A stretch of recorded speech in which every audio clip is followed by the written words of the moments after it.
Okay, we're going to go ahead and start. There are still a few people out there getting lunch, but we'll let them trickle in.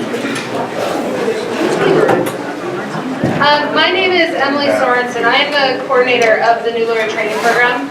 And so at some point you all must have heard from me because you are here. So thank you for coming. We have a great program today, and hopefully it will be helpful to you. In the packet, the last page is a notes page. If you are interested in taking notes on my paper instead of yours, you can do that. So we will just follow the agenda. We will first hear from Honorable Judge Clark Waddups, U.S. District Court. He was appointed by President Bush and sworn in and took the bench on October 23, 2008. Prior to his appointment, he was a senior shareholder with the firm now known as Carr, Brown, G. & Loveless from 1981 until he took the bench in 2008.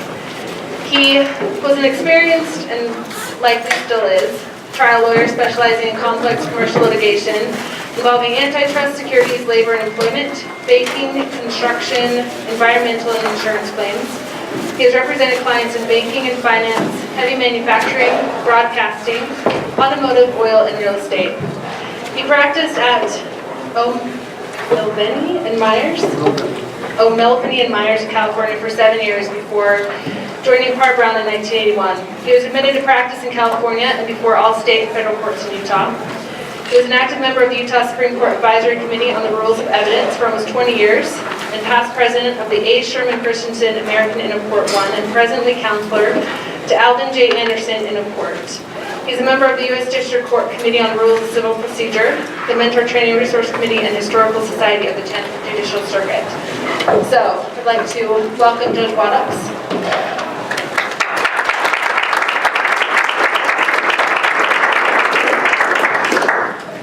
Thank you for the introduction. It's probably overly long and more than deserved. I truly appreciate the opportunity to speak to you as mentors because I think it's one of the most important things we have the opportunity to do. Some years ago, I was honored actually by an article in the ABA Journal as a mentor. And the people who recommended me and were quoted in the article are people whose names that you'll recognize.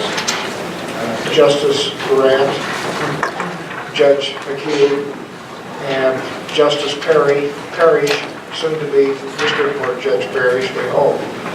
And they were complimentary because they said that they had learned things in terms of the practice of law that had guided them. And I thought that is probably a greater honor that has ever come to me from any of the clients I've represented, who paid my fee and generally were happy not to ever see me again. And I would just suggest to you that you as mentors have a great opportunity to make an impact on someone else's life. Let me give you a little background experience about myself and then make some suggestions as to what I think would be helpful to you in terms of your opportunity to discuss with these new lawyers the practice of law and how they should conduct themselves.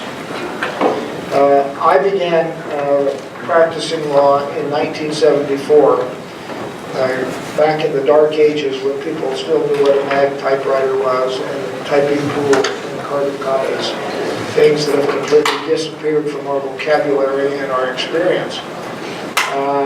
I had clerked for a year at the Ninth Circuit Court of Appeals, and that was a good experience, but it didn't teach me much about practicing law.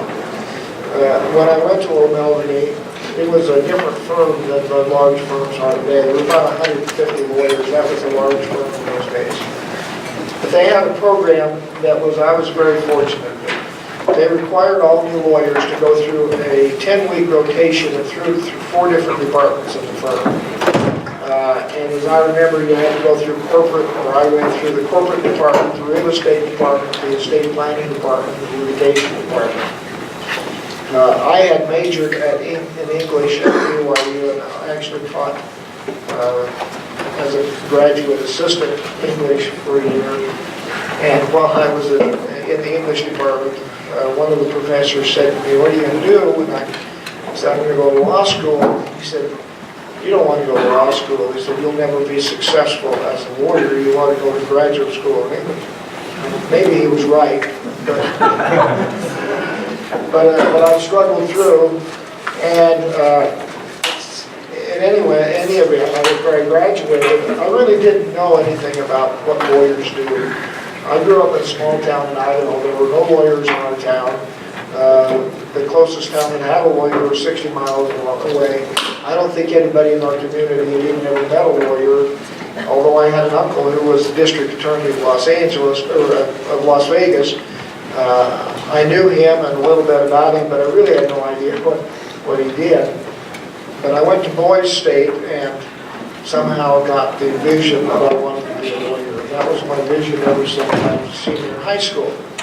So I went to law school, graduated, still not knowing what lawyers do, then went to O'Melveny and Myers. And as I rotated through the various departments, I just, based on my understanding of myself and what I thought I would be capable of and be successful at, I thought I'm going to be a transaction lawyer. Practice some kind of corporate law, because I'm not cut out to be a litigator. My vision of what a litigator was a mid-level partner at O'Melveny who was 6'4", 210 pounds, a former Marine Corps officer with a deep voice and an in-your-face attitude. And I thought, that's just not who I'm cut out to be.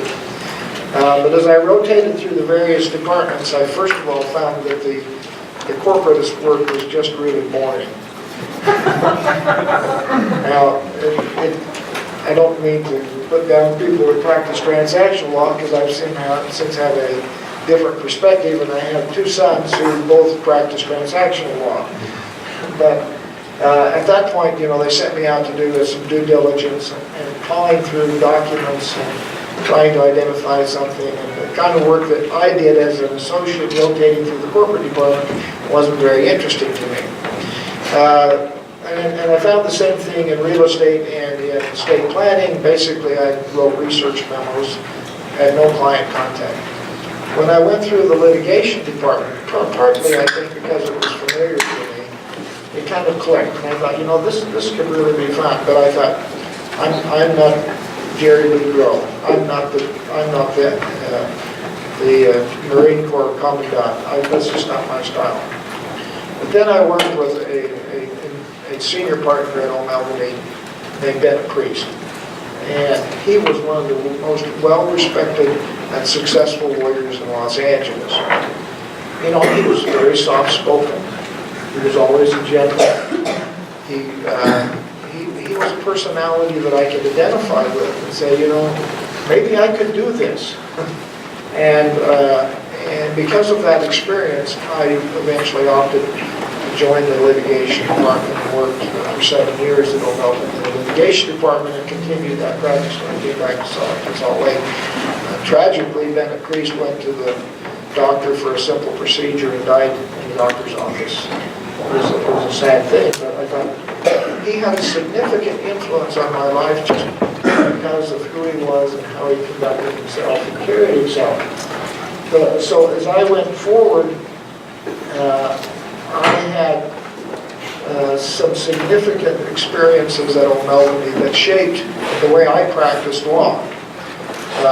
And I remember it must have been about the first time that I was going down to court to argue some simple notion. I had prepared and had all my papers ready to leave for court. And one of the senior litigation partners came in and said, "I understand you're going down to court today." He said, "Are you prepared?" And I said, "Yeah, I think I'm pretty well prepared." He said, "I just want to tell you something."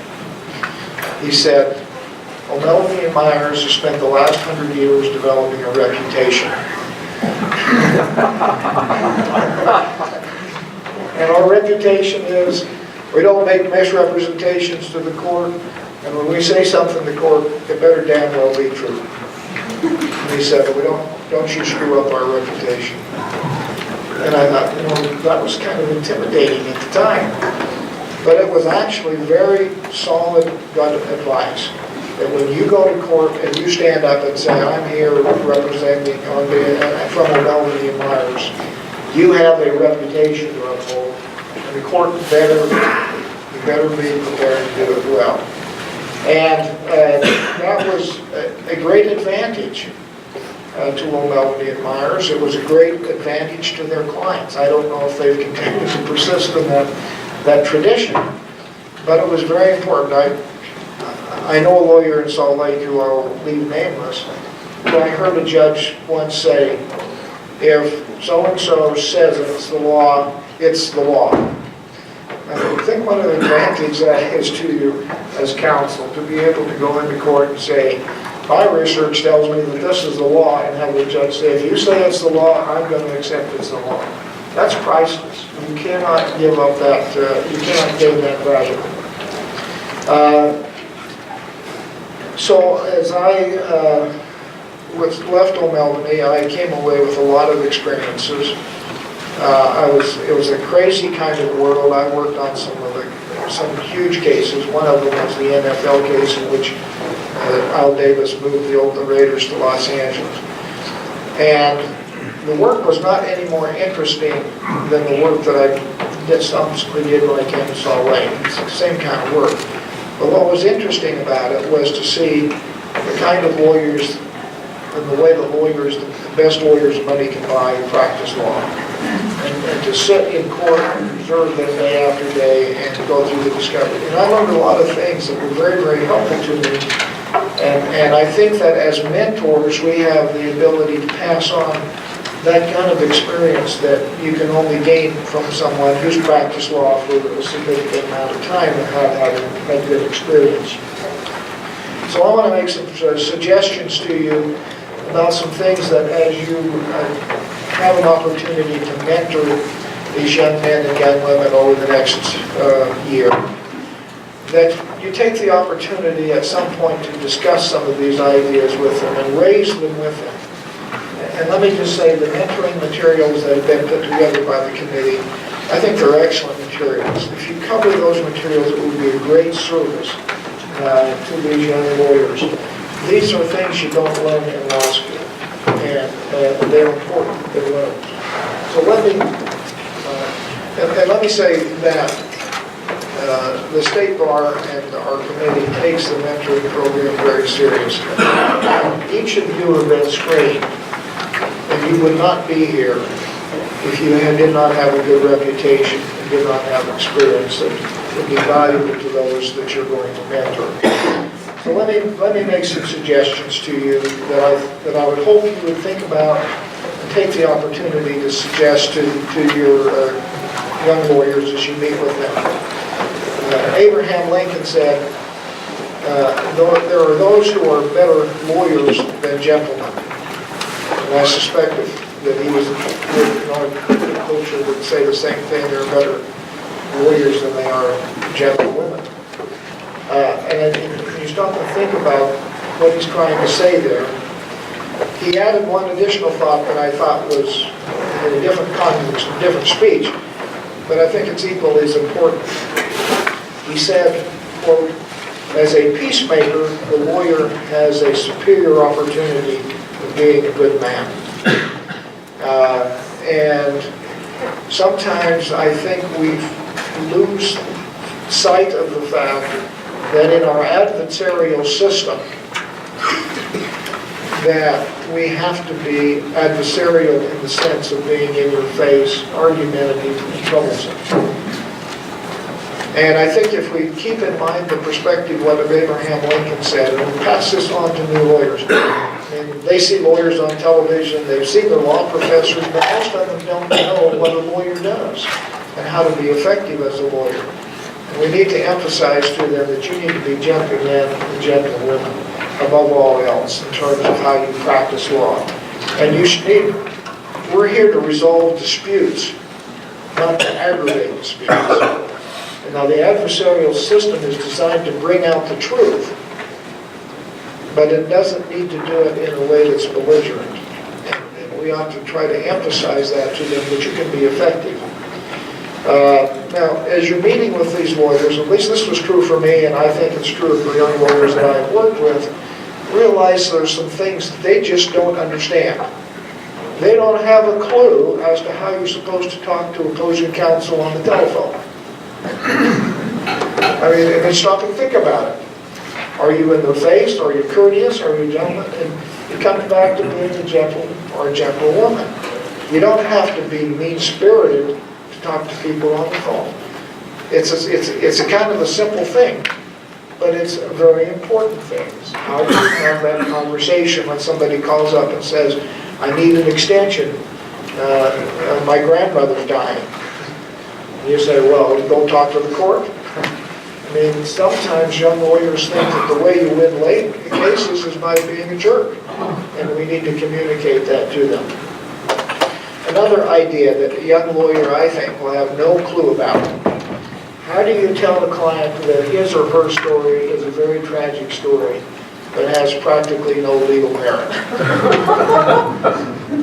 I mean, it's so easy as a young lawyer, particularly in today's climate where we have a lot of young lawyers going out into practice without even having the benefit of being in a firm, of saying, I got this client, they've come in, they've got this terrible thing that's happened to them, and I want to advocate their case, I want to do everything I can. But sometimes you just have to look at the case and say, this is really sad and it's really too bad, but you can't win this case. And I think the opportunity to discuss that concept with young lawyers is important. Another one is how to be firm with someone and not be pushed around, but not be belligerent. And you all, if you stop and think about it in your own conduct and lawyers that you've dealt with, there are lawyers who are not pushovers. You know that they're going to advocate their client's position really well, but they're pleasant about it. You don't get off the phone and throw up your hand and say, I wish I could get him around the throat and choke him to death. But you know that they're going to be firm but reasonable to deal with. And another one is how to be respectful to the other side when they call up and say, we're going to agree upon such and such, and yet you want to verify and document. Unfortunately, in our world, and what young lawyers need to know is that if you've got an agreement with the other side, you better document it, because that's just the world we live in. And they need to understand some of these principles. Another point is, I think hard for new lawyers, and this, hopefully if they're in a firm, they'll have more senior lawyers who will help adjust to some of these things. The lawyers that are out there starting out on their own, starting their own practice, I think some of these points really need to be strongly emphasized with them. For example, how do you weigh the practical strength of a claim? In law school, you get points for identifying issues. And the more issues you can identify, the more claims that you can articulate to be filed, gets you a higher score. That's not necessarily true in the practice of law. You can spend a whole lot of money and a whole lot of time litigating an issue that doesn't get you any more in terms of a return or relief for your client than one solid claim. And I think we need to talk about that cost-benefit analysis with young lawyers as we have an opportunity to meet with them. Another point that I don't think you'll learn in law school that is important is that you need to be willing to give up a weak point in order to gain an advantage of the strong point. That's an art, to know how to do that, to be able to step back and conceptualize your claim. Earlier this week I was talking to one of my law clerks about an argument we had. And parties had spent a lot of money briefing a motion and arguing about a claim, whether it should be retained in the lawsuit or dismissed in the lawsuit. And as I was visiting with him after, I said, I don't know why they spent all this money, because this claim gets them exactly the same relief as their first claim, which is well established, and they probably have a very good chance of prevailing on that claim. So why are you down here arguing about this other claim that's an iffy claim, and spending your client's money and taking the court's time and exasperating everyone's attitude about the case on a claim that's not going to get you any greater relief than the solid claim you have? And law school doesn't normally teach you that concept. You need to learn that from practice, so that's an opportunity I think you have to discuss those kind of concepts with them. Another point that I think would be an opportunity for you is the tension between zealous advocacy and civility. There's a lot of discussion about whether or not we as lawyers are required to be zealous advocates. We are required to be zealous advocates. And sometimes there are clients who they don't want a civil client, a lawyer, they want a belligerent lawyer. And sometimes it's very difficult for us to kind of get the balance to convince them that's really not really in your best interest to have them be belligerent. I can get what you want and I can get relief you need and solve this problem for you without being belligerent. And I think that applies in transaction law, in every aspect of law, whether it's family law or civil litigation, even in criminal law. We need to recognize the fact that you're more likely to have a good outcome from your client if you're not belligerent as opposed to just being respectful but firm. And I would add to that in most cases, being uncivil is just bad lawyering. There's all of you have dealt with the intransigent lawyer who takes a position and won't give up just because it's his position or her position. Or the artful dodger versus the lawyer who's candid with you.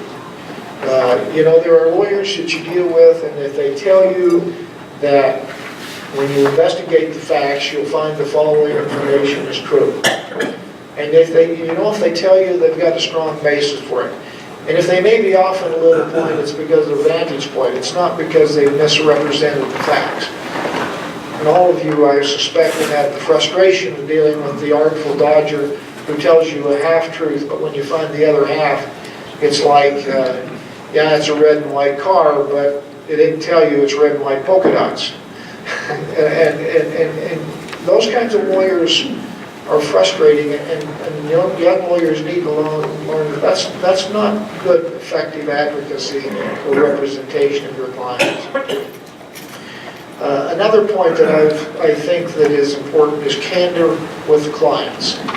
I think this is really hard, to sit down and look a client in the face and be candid with them about your assessment of their case. One, it's hard to assess a case and look at it. I had an argument this week in which I think the one side argued the facts very well, and they were well prepared, but it was clear that they had never stopped to look at the case from the point of view of the other side. And the client had never looked at the case. It seemed so obvious to them that their position was right, but they never had the benefit of a lawyer telling them, but there's another side that you should look at. And clients need to be told that, and young lawyers need to be told that fact. One of my favorite quotes is from Ambrose Pierce, who said, definition, litigation, a machine in which you go in as a pig and come out as a sausage. And clients need to understand that. Sometimes we talk with them about the monetary costs, but we don't talk to them about the emotional costs of going through a serious litigation dispute. Young lawyers need to understand that. Abraham Lincoln, again quoting, said, discourage litigation, persuade your neighbor to compromise whenever you can. And I think that's an important concept to remember in terms of, you can't always do it, and you always have to have the hammer. If we have to, the judge will decide or the jury will decide. But most of the time, too often, when you get to the end of the day, I remember a year, a trial I participated in for 6 months, a 6-month trial, and we got a judgment for $5 million, of which that much was collected.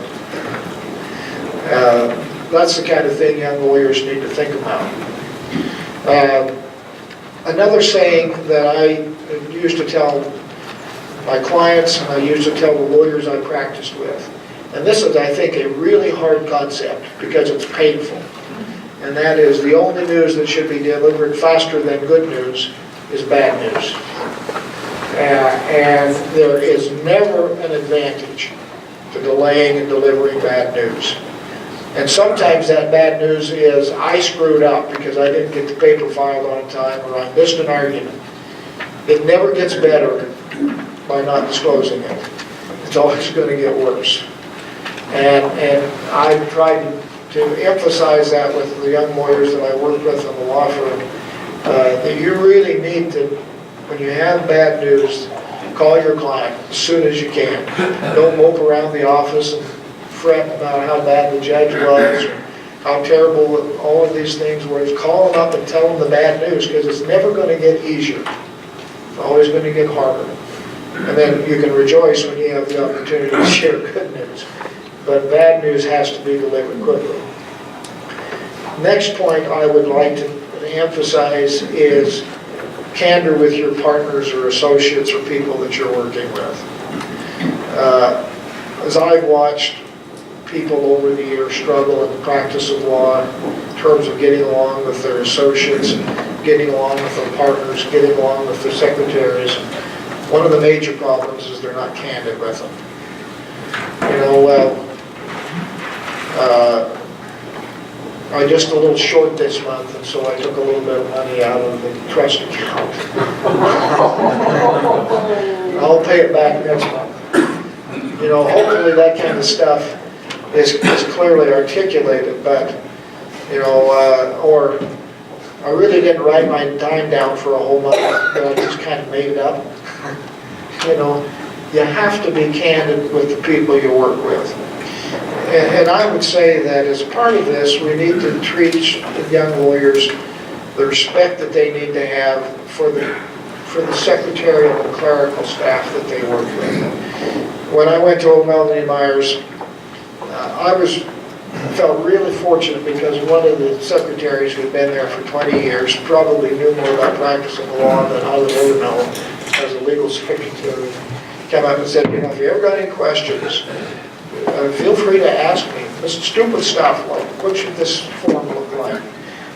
How can I call the court?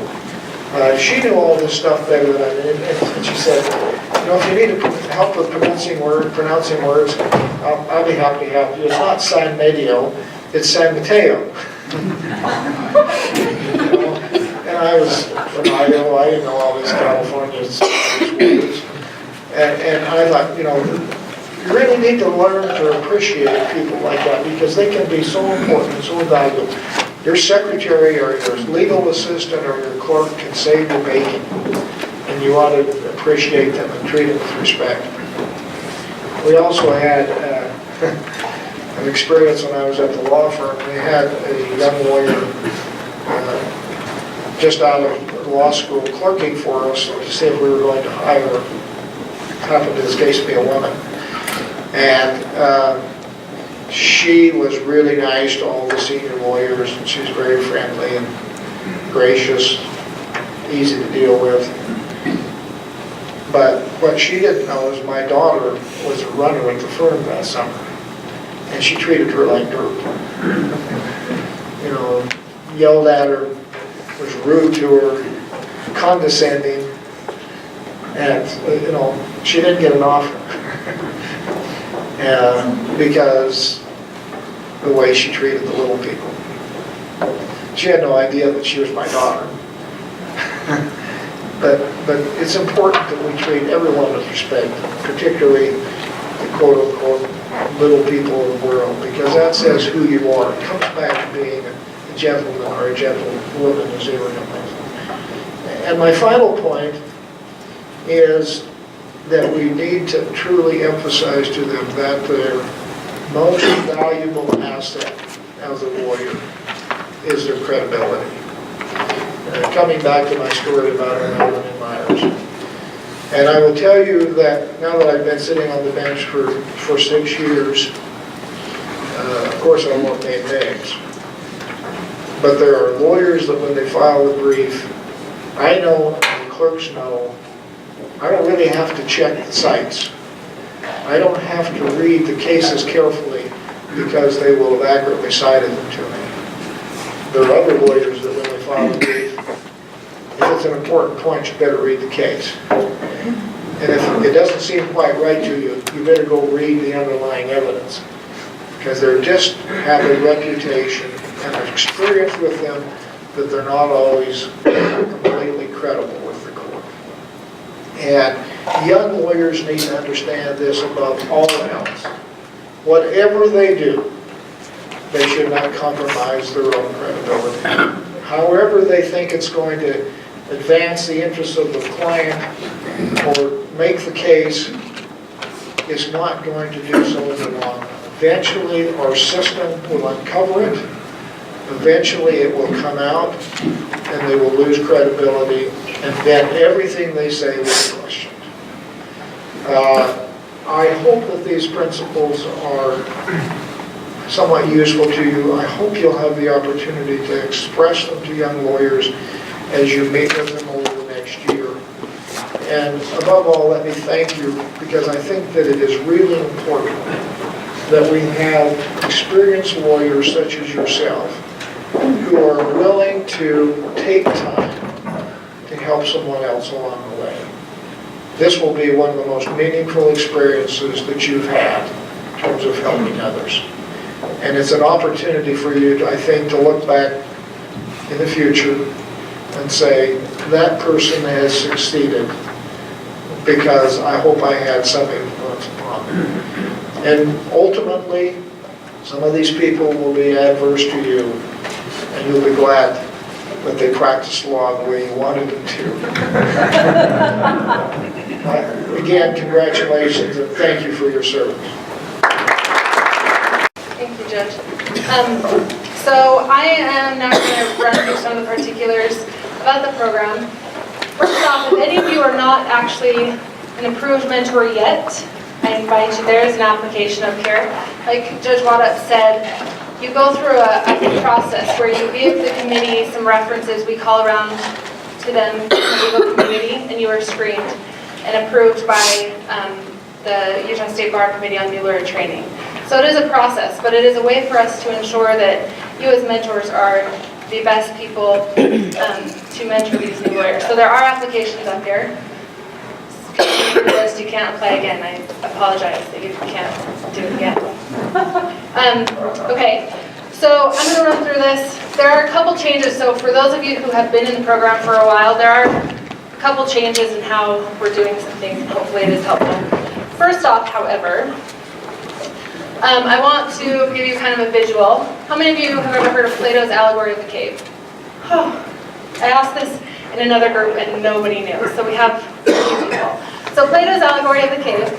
As you can see, we have prisoners who are sitting facing a rock wall. Behind them are puppeteers who are standing behind the prisoners but in front of a fire. And beyond that is the exit to this cave in which the prisoners are being held. And Plato's allegory essentially is talking about these prisoners. All these prisoners see are shadows on the wall made by these puppeteers. And that's their reality. As the prisoners are released from prison, they then ascend up into reality.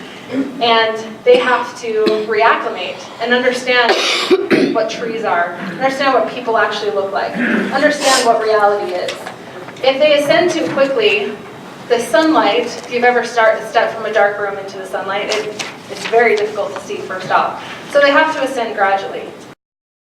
So Plato goes through this entire allegory, and at the end, he basically commissions those who have been released from prison, who have then learned about reality, to go back to these prisoners and to help them understand what it is they are actually seeing.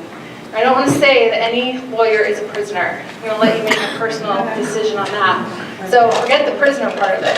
But I wanted to put mentoring into context, because new lawyers, they are coming out of law school where they have invested 3 years of their life learning theories, and they've been to clinicals, and they've done all that they know how to do to prepare to practice law. Unfortunately, they don't know reality. And that is where you as mentors come in. You have ascended to the light, if I can say it that way, and you understand reality, the practice of law. So you are commissioned to go back and to help these new lawyers. Okay, so mentor definition, someone who teaches or gives help and advice to a less experienced and often younger person. Professionalism, the skill, good judgment, and polite behavior that is expected from a person who's trained to do a job well. One of the main reasons the Utah Bar put this program together is, as Judge Waddops was explaining so eloquently, is in order to teach these new lawyers the skill, the judgment, and the behavior to become successful lawyers. And as mentors, you get to do that. So the program goals, tab 1, so in this packet there are some tabs, we'll go through some of them. Tab 1 talks about the program goals. So, to train new lawyers during their first year of practice in professionalism, ethics, and ability. To assist new lawyers in developing practical skills and judgment necessary to the effective practice of law. And to impart to all Utah attorneys the importance of organizational mentoring. If you keep those 3 things in mind as you go about the mentoring term, you will be able to fulfill what it is the Bar and the Supreme Court believes new lawyers should learn in their first couple years and should become. And hopefully you learn something as well. From the mentors I've talked to, and from my own mentor, there is a lot that you get out of this relationship as well, and I hope that that is true for you. So it is I clicked too quickly. My cute little bubble people on the slide before this. It is a one-on-one relationship. This is not a group. It's not like this. The new lawyers don't come and just sit and listen to somebody talk at them. This is an opportunity for them to develop a one-on-one relationship with somebody who can offer them advice, guide them through some of the more nuanced aspects of practicing law, and to introduce them to other people in the community with whom they can build relationships. So let's get into the actual requirements. So tab 2, I have put in the timeline for the January 2015 term. Some of you may not have a new lawyer, some of you are not yet approved mentors, but this hopefully gives you an overview of the program. So new lawyers, before the term starts, have to submit an enrollment form and a fee to me, and they choose a mentor. There's an approved mentors list online where your name, your firm, practice area is listed. They then contact me and I will give them that information and they will contact you. They have an orientation before the term starts, and then once it starts, you and the new lawyer talk together and create a mentoring plan for the term. And we'll go over the plan in a second. But this includes required sections and electives based on what the new lawyer wants to accomplish over the term and what you feel like is important for them to learn. There are 2, it says midterm reports, but I call them progress reports because this isn't school. It's a progress report. It's more for you and the new lawyer to keep track of where you are and to make sure that, and for me to make sure administratively that you are on the track to completing in time. They must attend an ethics program. It is offered in April and October. You as mentors do not have to attend that, but it is a way for them to complete their ethics requirement for their first compliance cycle. And then at the end of the term, you mentors sign a completion certification, certifying that you have met, that you have completed the requirements of the program, and then they submit that to me. So the initial meeting, tab 3, there's a guide that goes over some of the things that we believe are important to go over at the first meeting. It sets the tone for the entire term. And it allows you to set goals and to establish boundaries, whatever you want this to be. If you want this to be a strictly professional relationship, set those boundaries. If you are open to anything and want to talk about anything, more power to you and make the boundaries wider.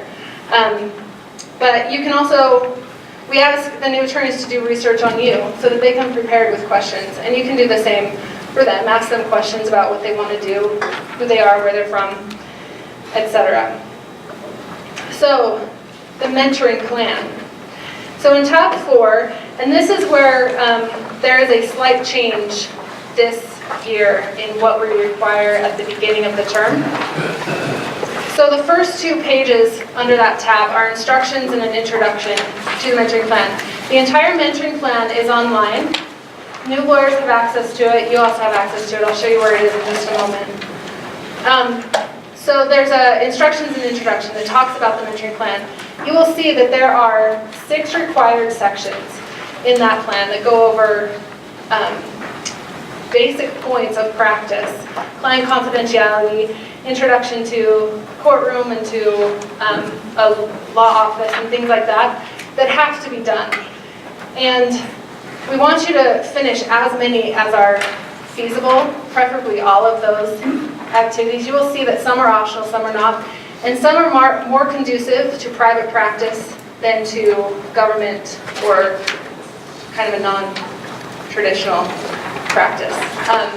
And we defer to you in that regard to make sure that you accomplish as many of those tasks as possible, and to perhaps adapt some of those activities to make it relevant to your specific practice area or the practice area that the new lawyer is interested in learning about. So the next 2 pages under that tab, it's called the, what are they called? The mentoring plan acknowledgement and goals. So on the front page, this is what they turn into me after your initial meeting. You'll go through and just check the sections that you want to finish. So after those 6 electives, which you have to, or those 6 required that you have to do, there's a list of elective sections that you have to accomplish. You have to finish 5 of those, complete 5 of those, based on the new lawyer's career goals and what they're interested in. And in the big mentoring plan that is available online are activities under each of those. This is the paper that they send to me. So they'll check it off. On the back, you'll see that there are places for the new lawyer to write down 3 goals, and this is where it changes. Because we decided that we wanted the new lawyer at the beginning to have some tangible goals that they wanted to accomplish over the term, so that the mentoring plan becomes less of a checklist of things to do and can actually be used to help them further their career. So in that initial meeting, talk with them about what they want to accomplish. If it's simply, I want to be able to talk to the opposing counsel, or more specifically, I want to know how to fill out this form, things like that. And then those progress reports are a way to keep track of how you're working on those goals. Required forms, I've already talked about this. Plan acknowledgement, they have to turn in 2 progress reports and then the completion certification. And again, the new lawyers know all of this, and empower them and put most of the responsibility on them to get these to me, because it is their responsibility. Everything but that completion certification at the end of the term can be emailed back to me. I do not need original signatures except for that last form. Okay, so just a screenshot of the website, which probably you can't see. Just pretend you can actually see it really well. utahbar.org/mentor program. It comes right off the main page. So you will see resources for new lawyers, resources for mentors, and the monthly newsletter. So under the new lawyer resources, they have all the forms that they need. You'll see at the bottom that there are sample electives. You can't see it, I'm sorry. Just pretend. At the bottom, I prepared really well. At the bottom, there are sample electives for some of those other elective sections that you may want to look at. You are more than welcome to come up with your own elective or your own activities for these electives. You are all very competent lawyers and can come up with those, but these are samples that you can look at. If you come up with some electives that are not on this list at all, please send them to me so that we can add them to this list so that others can use them as well. And then the mentor resources. So this is where you can find your information. Judge Waddups talked about some of these things, and I'll explain them in a minute. If you're on the approved list, you should have gotten an email from me a couple weeks ago with mentor resources. And I have a few hard copies of it up here, but it is available online as well, down at the bottom. And they are explanations of activities and topics and articles that you can talk about for the required sections of the plan, as well as some of the electives. We have some other resources here for some of those elective sections, like family law and municipal law I have in hard copy. I have family law resources and trusts and estates as well. And we're developing more, and we're always trying to make them helpful to you, so that if there's a particular area of law that you perhaps are not that well versed in, you can grab one of these resources. You and the new lawyer can go through it and kind of understand it together.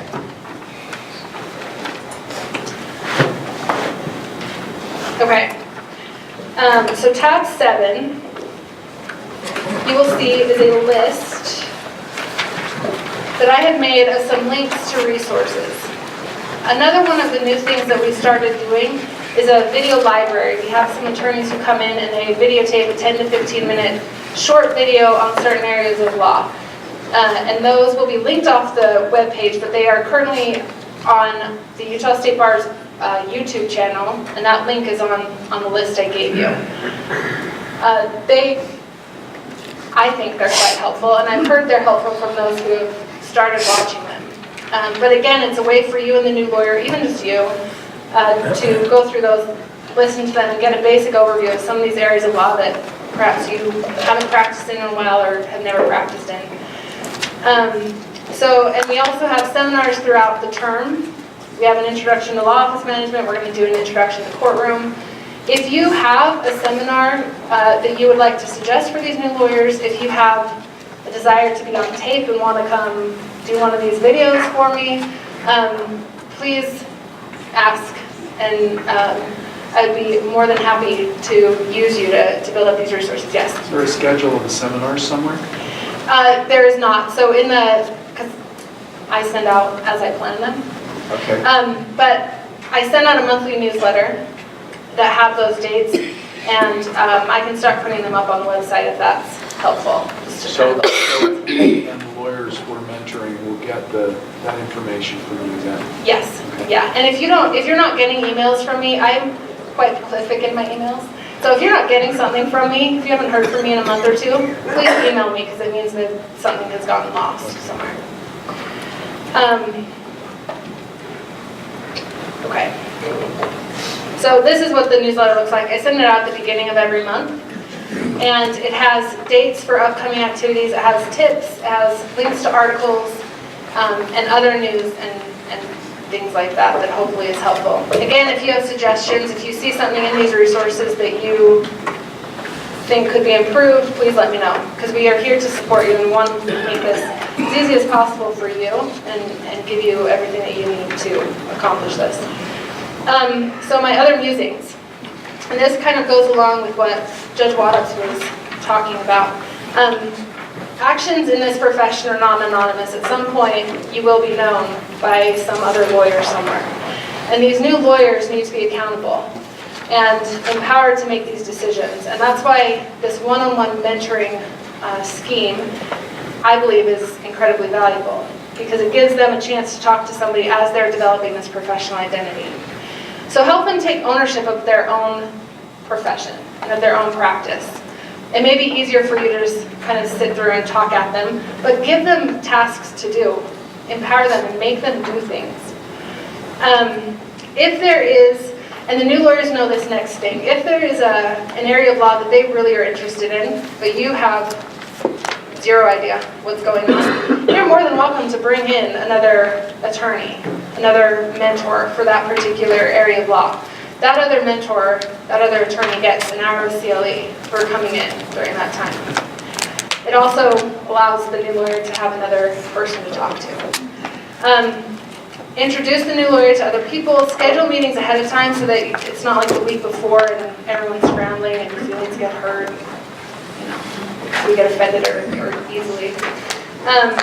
Be proactive, but again, encourage the new lawyer to take ownership. So, again, because I'm a brilliant PowerPointist, you can't see this at all, but I'm just going to read through this as my final point. This is from Ryan Sandberg's Hall of Fame speech in 2005. He's a baseball player, and you probably all should know who he is. Just kidding. I'm really kidding. The reason I am here, they tell me, is that I played the game a certain way, that I played the game the way it was supposed to be played. I don't know about that, but I do know this. I had too much respect for the game to play it any other way. And if there's a single reason I am here today, it is because of one word: respect. The game fit me because it was right. It was all about doing things right.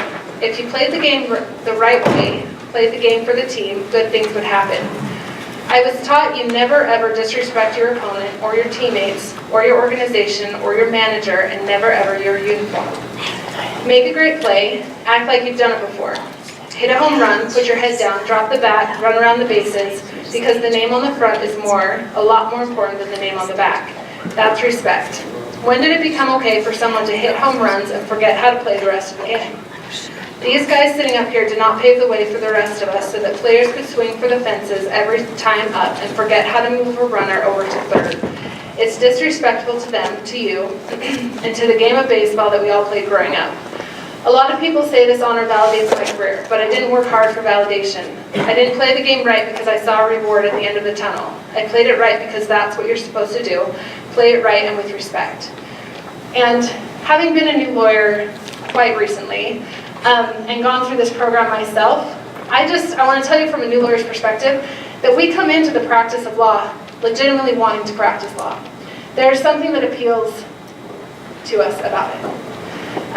And there's a lot of negativity surrounding the practice of law and why a law degree is not a good investment lately. And I don't buy into that, because I think these new lawyers, they want your help. They want to understand how to become successful. And as Judge Waddix was talking about, the professionalism and the civility and the respect for the profession is one of the greatest things that I think you as mentors could do for these new lawyers, is teaching them how to be a credible, reliable, successful new lawyer, to build a reputation of professionalism, and to help them understand how to love what they do. Because if nobody loves what they do, then we're all cranky, and I don't think that's at all what life should be about. So you probably all have a lot of questions. I will stay after, but I want to let the other speakers speak. So I will stay after if you have questions you want to ask me. Again, there are resources up here. You can come pick up the hard copies. I have electronic copies of all of it as well. My contact information, but you can find me. I live upstairs. It's also in this packet as well. So thank you. And the next person you get to hear from is Sherry Fleming, who works in the Office of Professional Conduct. She's been there since 2003, and she is a genius when it comes to what you need to do to not hear from her at all. So I'm going to pull up her thing quickly.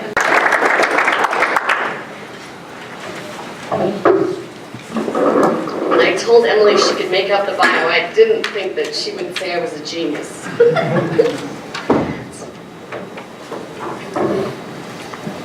So hopefully by talking about the most common ways to get a bar complaint, I can help you help other new lawyers avoid getting a bar complaint. So what we've done here is kind of categorized the most common reasons why people get bar complaints, and then within each category I'll talk about some of the specific rules of professional conduct and how people kind of find themselves in trouble with respect to those rules. So the first way is by being uncooperative, and this is just kind of these are just general categories that we've given to these topics. So included in the area of being uncooperative would be like filing claims for which you don't have a sufficient basis under the facts of your case or under the law. And also too, I just want to interrupt myself. If anyone has a question, feel free to raise your hand at any point, and I'll take your questions. Filing frivolous complaints or complaints that are unfounded, or making unfounded allegations in documents that you file with the court or with opposing counsel can often lead to someone filing a bar complaint. Another way is if you are under Rule 3.4, a fairness to opposing party and counsel. If you're denying the other party access to evidence, if you're falsifying evidence, obviously that's going to cause some problems. And the most common way in which we see this rule violated is under Section C, disobeying an obligation under the rules of a tribunal. If examples would be if you're ordered by the court to draft an order and don't follow through with that. Or if the court orders you and your client to appear on a certain day at a particular hearing and you don't abide by the court's instructions or order, then this rule would be implicated and can often lead to a bar complaint. The next category is sort of engaging in relationships with your client that are outside the lawyer-client relationship. So this includes business relationships. Under Rule 1.8a, the rules don't prohibit you from entering into a business relationship with your client, but there are certain requirements that you have to meet under Section A. You have to, the terms of the transaction have to be fair and reasonable. They have to be understandable to the client and explained to them in writing. And they have to know that they can get the advice of other counsel. Oftentimes, I'm sure there are instances where business transactions between lawyers and clients go off without a hitch. However, we only see the times when it doesn't go so well.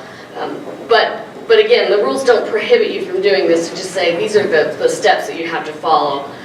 The best way, the most important thing I think is to not only advise the person to seek the advice of other counsel, but also let them do it and actually be represented in the transaction by someone else.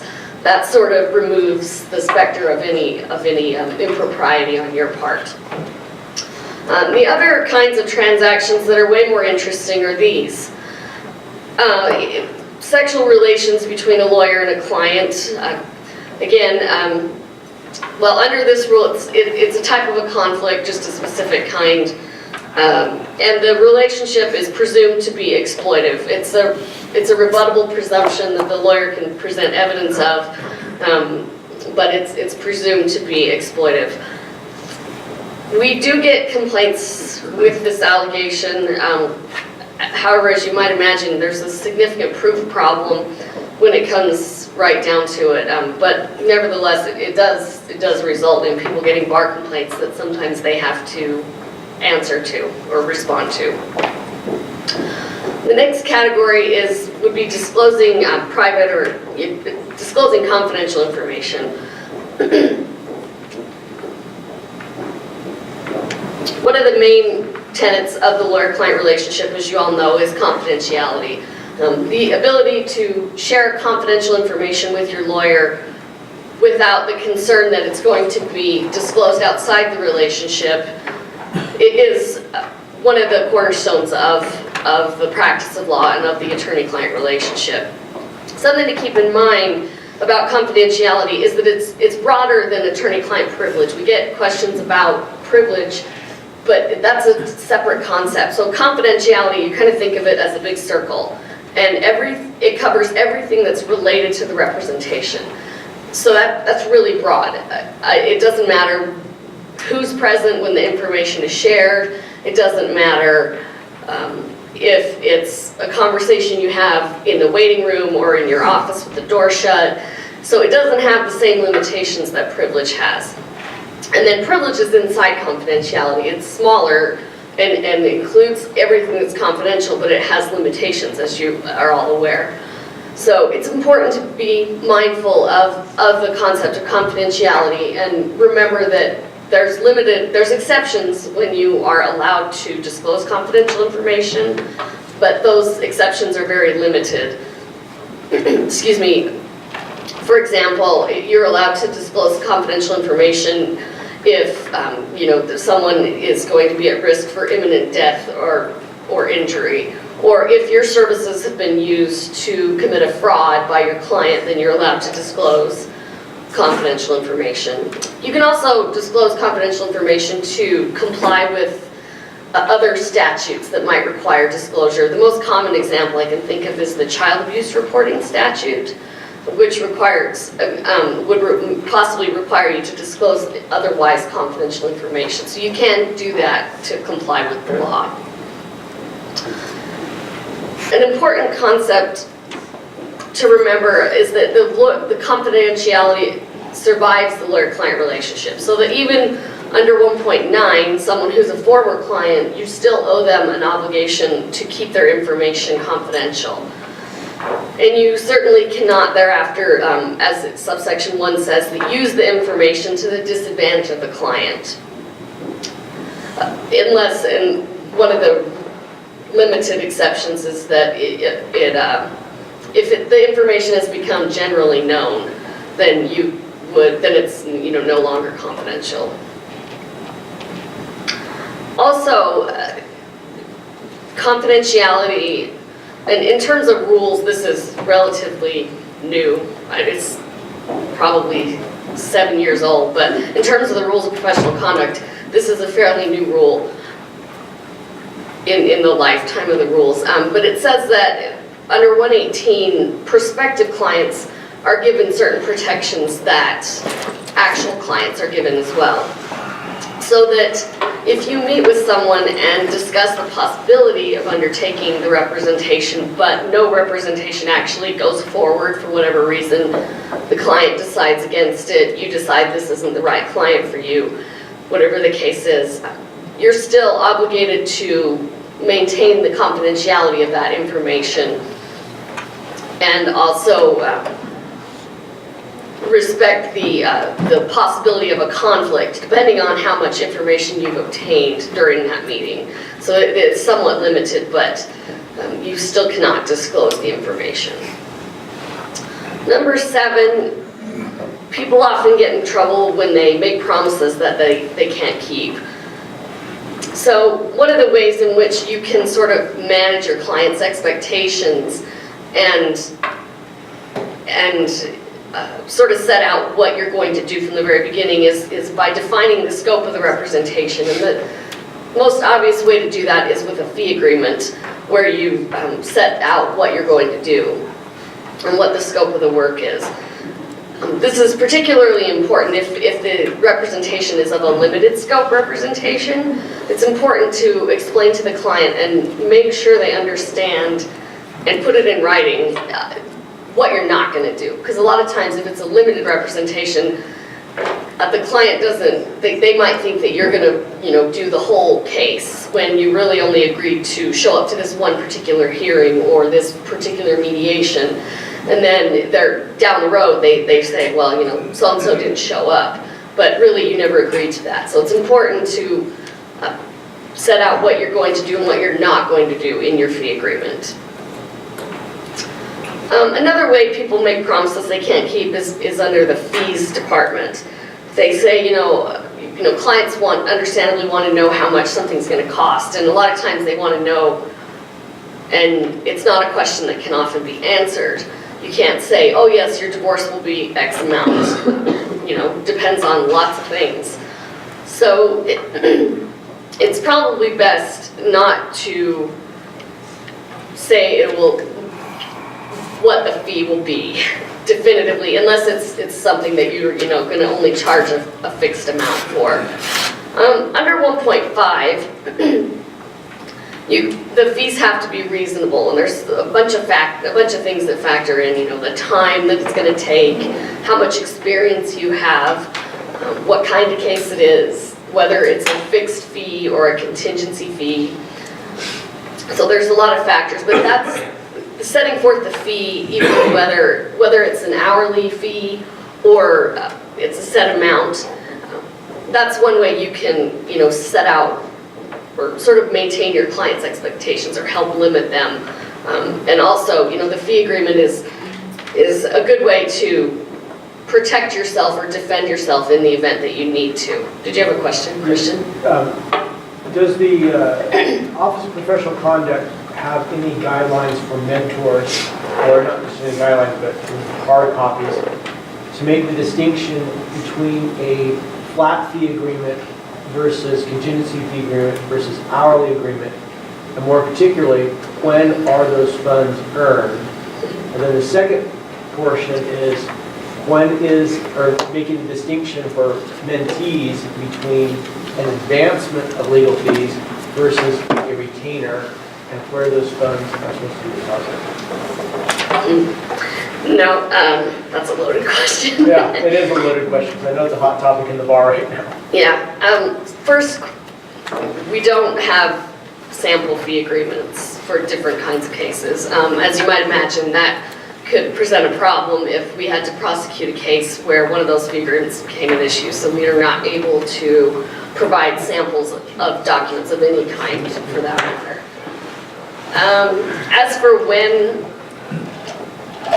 determining when the fees are earned and where they should be deposited, that's not a cut and dried issue. But I think the best thing to do is to keep track of your hours and what you're doing and when you're doing it and how much you're charging. And that's going to be your best way to determine when the fees are earned. And only when they're earned should they be moved from your trust account to your operating account.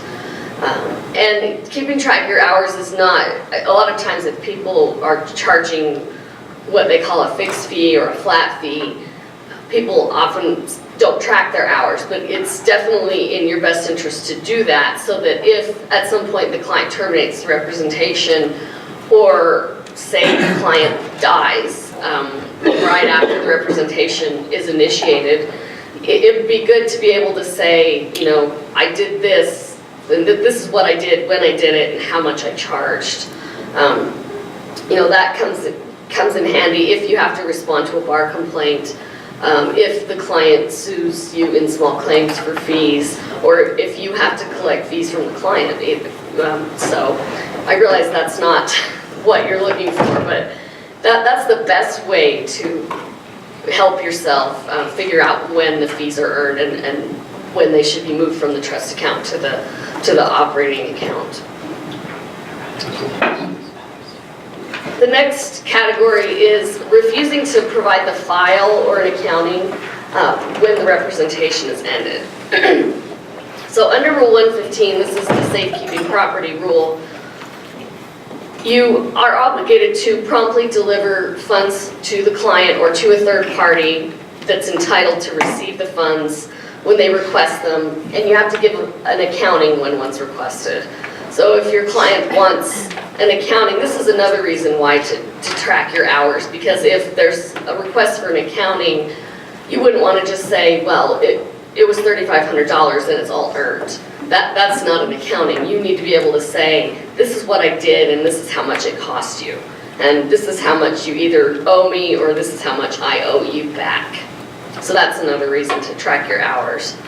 Under 115E, you're obligated, if there's a dispute over the funds, whether the dispute is between you and the client or it's between the client and a third party, such as, say, like a medical provider in a personal injury case, you're obligated to hold the funds in your trust account until the dispute is resolved.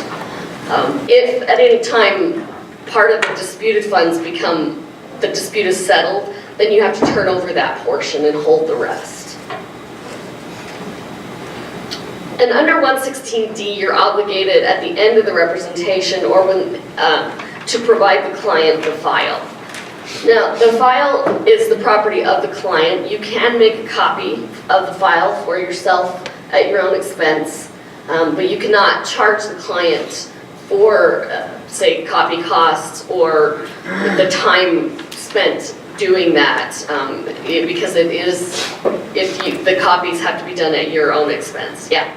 Are your log notes part of the file?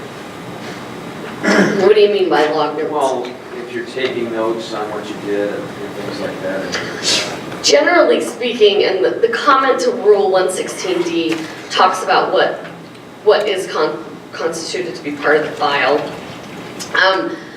Any notes that you take of your impressions or anything like that are not going to be part of the file. Unfiled pleadings are not part of the file. Generally speaking, all correspondence, all pleadings, deposition transcripts, things like that are going to be part of the file. But if anything that contains your mental impressions or your notes about the case would not be part of the file. Yeah? So if the client hasn't paid, for example, if a bunch of depositions have been taken, the client doesn't pay, you have to still turn over all the deposition things to them, so you're basically paying the cost for the client. Right, yeah, and in Utah, you cannot hold the client file hostage. You cannot say, I won't give you the file because you haven't paid. In other states, you are allowed to do that, and you can actually have kind of a lien on the file, but in Utah just specifically disallows that. And the next category is that can get people in trouble is by agreeing to represent anyone and everyone. So this is kind of has to do with sort of weeding out people that are not going to be good clients for a variety of reasons. The first category would be because of a conflict. So under 1.7, this is the rule that talks about concurrent conflicts. You can't represent someone if the representation is going to be directly adverse to another client. The more common scenario is under number 2, where there's a significant risk that the representation is going to be limited by your obligations to another client, a former client, a third party, or by the lawyer's own personal interests. So I think the best way to determine whether you're operating under Section 2 here is to ask yourself, are my options, or am I going to be limited in my ability to represent client A by obligations to whoever this is? So is there going to be, if you're going to be cross-examining someone, is there questions you're not going to be able to ask? Is there information you're not going to be able to get, documents you can't access because of your obligations? So if your opportunities to defend or represent one client are going to if your opportunities are going to be foreclosed in any way, then it's probably a material limitation. Now, under Section B of 1.7, you can still go forward and represent someone under a conflict, but you have to be able to meet the requirements of Section B.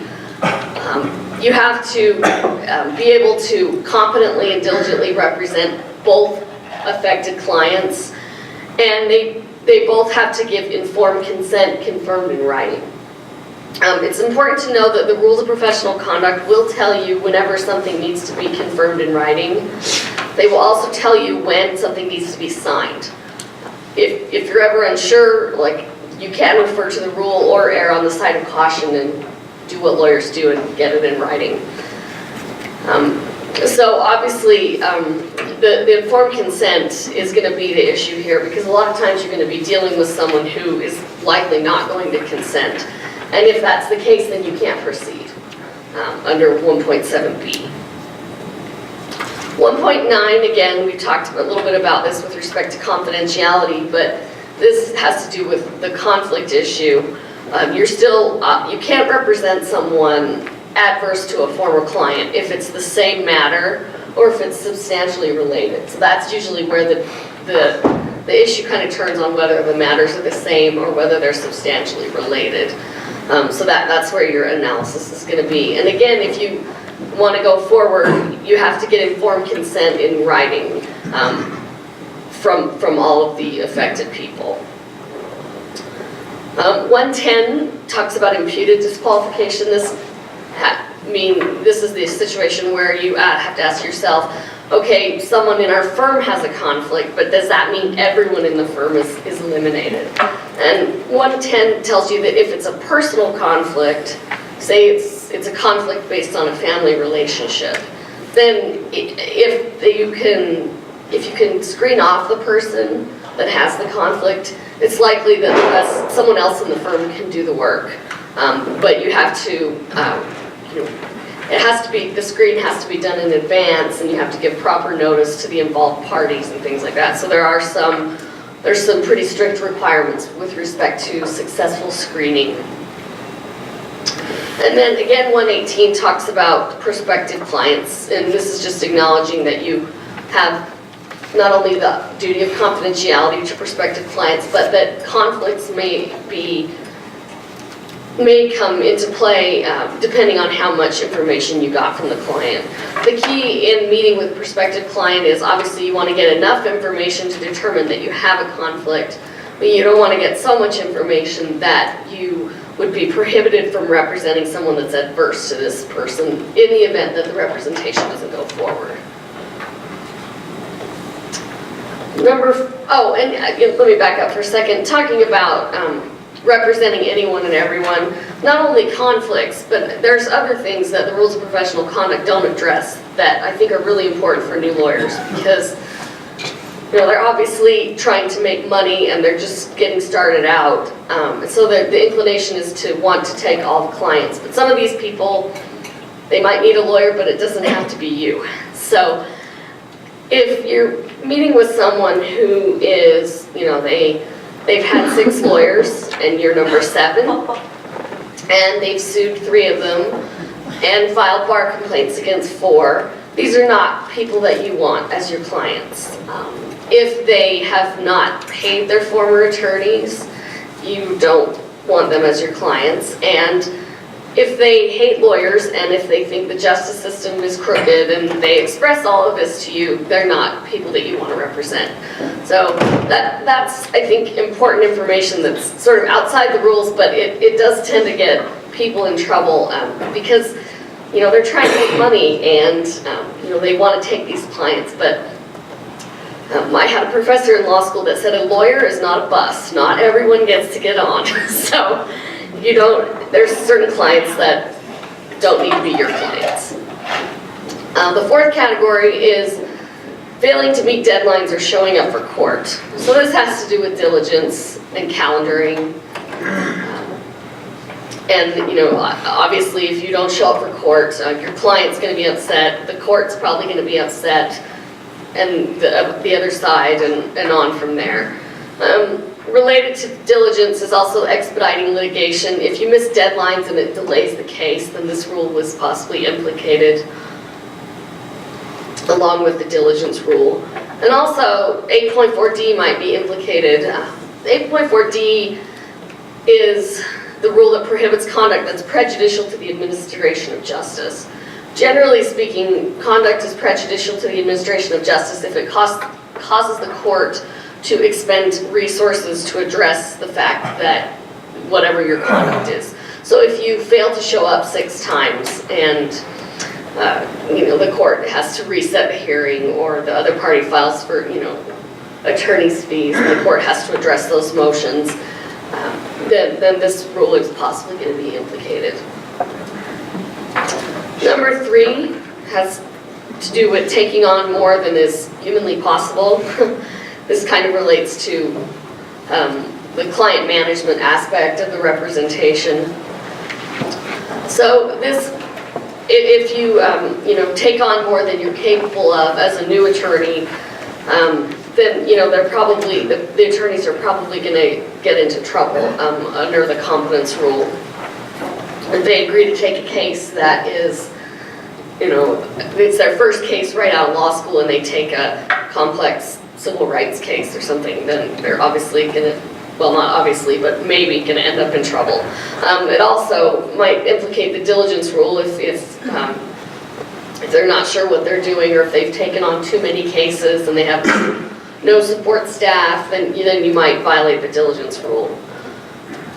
Where we see 8.4C is when people make mistakes and then they lie about it because they don't want to tell the client, you know, I missed the statute of limitations, or I failed to respond to the request for admissions and they've been deemed admitted, and now the other side's filed a motion for summary judgment. So the important thing here is to impart to new attorneys is that if you mess up, you need to just fess up about it and take your lumps rather than lie about it, because it just snowballs from there. I got a question about that. Sure. I've got a legal malpractice case right now where the counsel that I'm going to be suing missed the statute of limitations, then sent a CYA letter to the client saying, gosh, I'm really sorry that you fired me before I was able to do everything that I needed to do. I mean, it's clearly a misrepresentation. Do I, knowing about this, have a duty to file a bar complaint, and if so, isn't that going to be seen as me trying to get some advantage in litigation?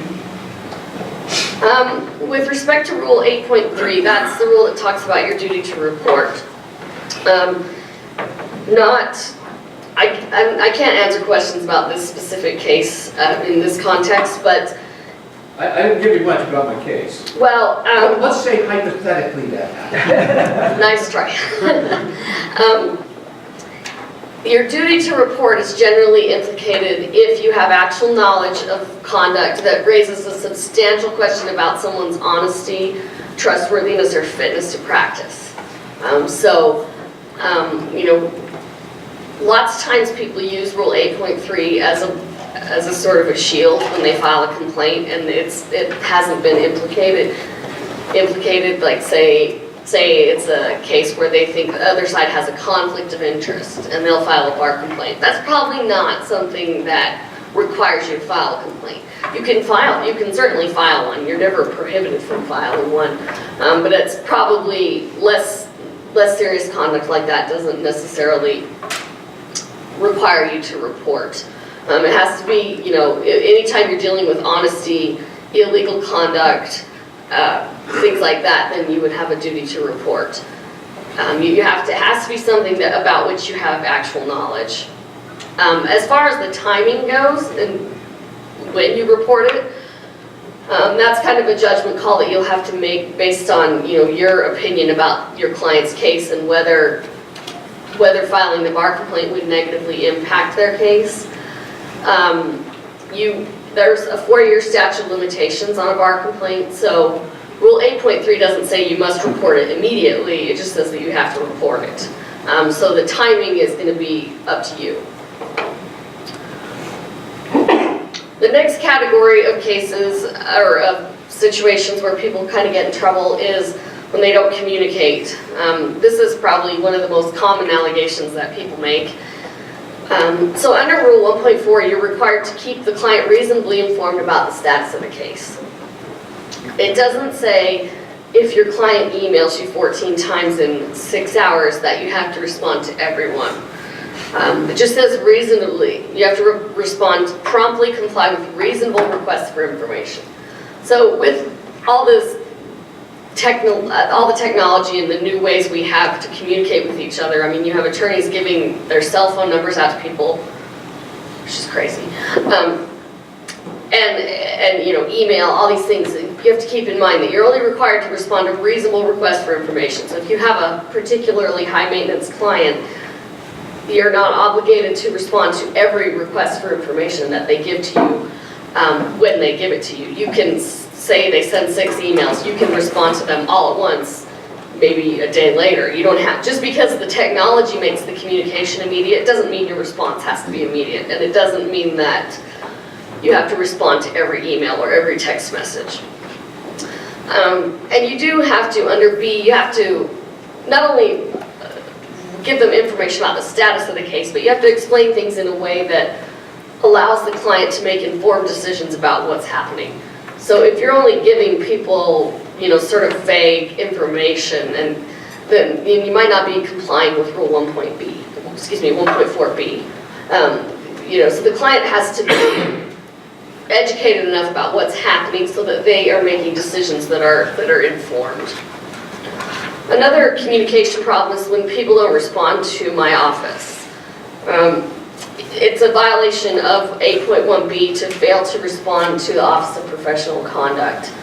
Another way that new attorneys can prevent this from happening is if someone is contacted by Janine Timothy from the Consumer Assistance Program, she tries to handle low-level matters so that they don't become bar complaints. So if the people that you're mentoring get a phone call from Ms. Timothy or get a letter from her, it's definitely in their best interest to respond, because that's the way that's the way they can help prevent it from becoming a bar complaint. But certainly, if you get a letter from my office requesting information from you, it's definitely in your best interest to respond. Pick up the phone. Even if the letter doesn't request a response, you could call us always and say, what do you need?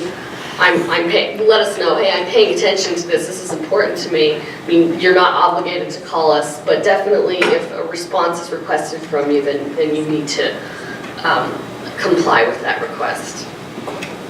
The last way, and probably the sexiest way you can get a bar complaint, is lying, cheating, or stealing.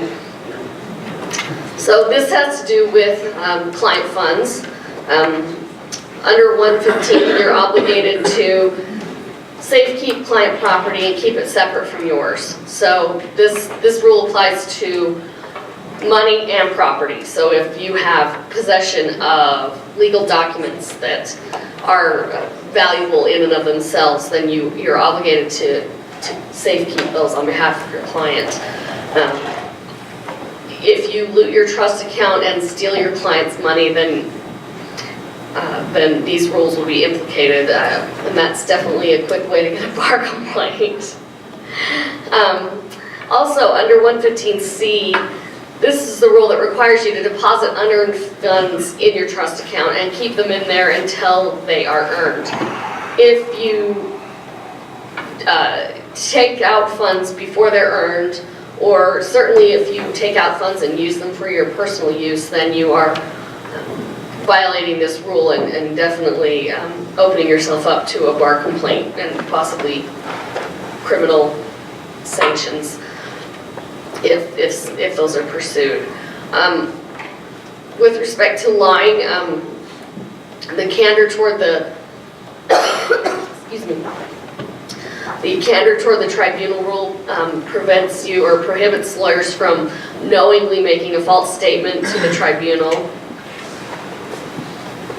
or failing to correct a material fact or law, a representation that was made by the lawyer. So you have a duty to take remedial measures if you offer information to the court that you find out is false. You have a duty to inform the court of the mistake and give them the correct information.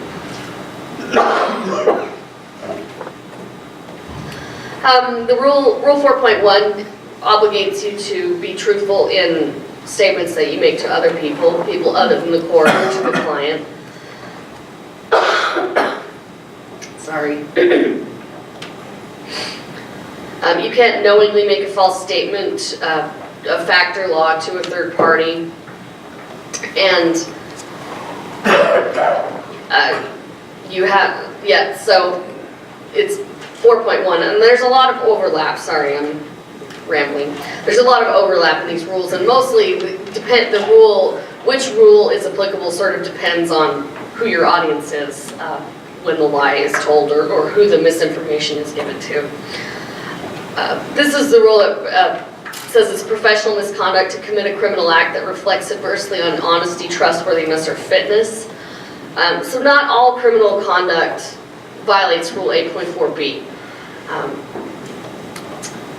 An example is a first-time DUI in a case where there's not a larger alcohol problem or drug problem that's affecting the lawyer's practice. Generally speaking, though, that's not something that would fall into this category. Traffic violations, even though they are, technically violations of the law, they don't reflect on your honesty, trustworthiness, or fitness, unless unless it's part of some larger issue that's affecting the lawyer. And then 8.4c talks about how it's professional misconduct to engage in conduct involving dishonesty, fraud, deceit, or misrepresentation. So again, there can be some overlap under 8.4b and c with respect to criminal conduct and that might involve dishonesty, fraud, or deceit. And so although these are pretty rare cases, they tend to be the last category, the lying, cheating, and stealing. That tends to be the cases that get the most attention. That's the ones you're going to read about in the news. If lawyers are charged with crimes, that tends to be hot topic. But generally, they're in the scheme of all the cases that we handle. They're a fairly small number. So that's kind of how you sum it up. Be nice, cooperate, and be honest. Does anyone have any questions? No? Okay. Thanks. Great, just a couple things before I introduce our last speaker. Tab 6 in your little packet is Rule 14808H, and it deals specifically with confidentiality in outside mentoring. So when the new lawyer is not a part of your firm, so you can read through that to better understand how you are covered in an outside mentoring relationship in regards to confidentiality. And tab 8 in there, Russell Ferris from Richard Brent Miller Nelson sent this list of advice that he gives to his new lawyers as they finish the term. And I included it to perhaps help you. You can read it over and see some of the things that some other mentors have done and want new lawyers to know as well, and perhaps you can incorporate that into your mentoring pedagogy. Okay, so our final speaker is Laura Rasmussen. She is a partner at Farr Rasmussen and Farr, and she is also a mentor. She is in her 5th term mentoring. She's a member of the Mentor Training Resource Committee here at the Bar, the New Lawyer Training Committee, and has served on that committee since 2011. She joined Farr Kaufman in February of 2005, and about a year ago, split off with 2 other attorneys and started their own practice, Farr Rasmussen and Farr. She practices in family law, personal injury, estate planning, business law, is legal counsel to many local businesses. She was president of the Weber County Bar Association in 2009 and is a member of the California State Bar. She is a longstanding member of the Inns of Court and the Family and Juvenile Law sections of the Utah State Bar. She currently serves as the chair of the Weber County Bar Association Public Service Committee and has been recognized as one of America's Most Honored Professionals of 2011 and one of the top-rated attorneys by Martindale Hubbell. So she is going to talk to you about a little bit about the program and some tips and things that she has learned as she has mentored. And one other thing as she's walking up. Certificates of attendance for the CLE will be outside on the table. You can grab those as you leave. Thank you, Emily. It's exciting to see so many people willing to mentor new attorneys and to see so many new recruits here. And I think this is one of the largest trainings that we've had thus far, at least since I've been involved with the program. And my goal today is just to give you some practical tips, some practical pointers. People have a lot of ideas about what mentoring is, what mentoring isn't, what things they might be concerned about, problems that may arise in a relationship. And I have mentored 4 attorneys and have been with the BAR program since its inception in about the 2009-2010 timeframe. At that point, the committee was charged mostly with trying to recruit senior attorneys, experienced attorneys to become mentors and to really get people excited about the program. So it was a lot of more of a publicity type thing, trying to get people on board, understanding why mentoring is important, and getting attorneys that are experienced, such as all of you, to serve and to help these new attorneys.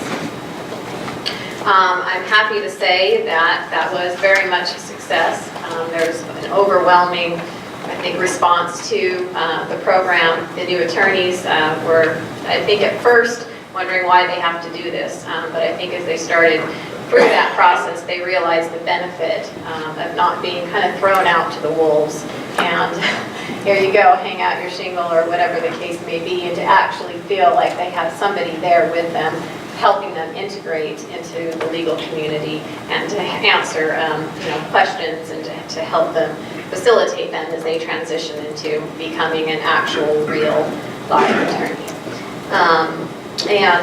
So I think that now we've shifted our goals, and now that everybody's on board and that there are so many people willing to serve as mentors, we really want to focus on the quality of the mentoring relationship.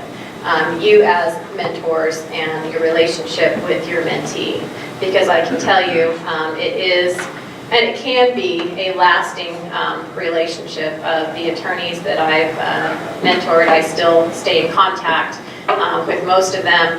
They still call me from time to time with questions, and you kind of form that lasting bond and relationship. And it's a nice thing to do for another person. So now we want to focus on the quality of that relationship.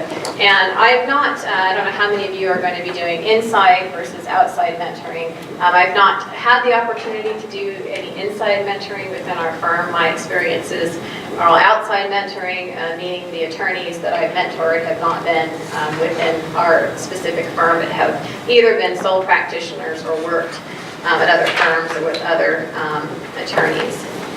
And what your job, what your role is as a mentor is to help provide some training, some guidance, but I think mostly I found support for those new attorneys.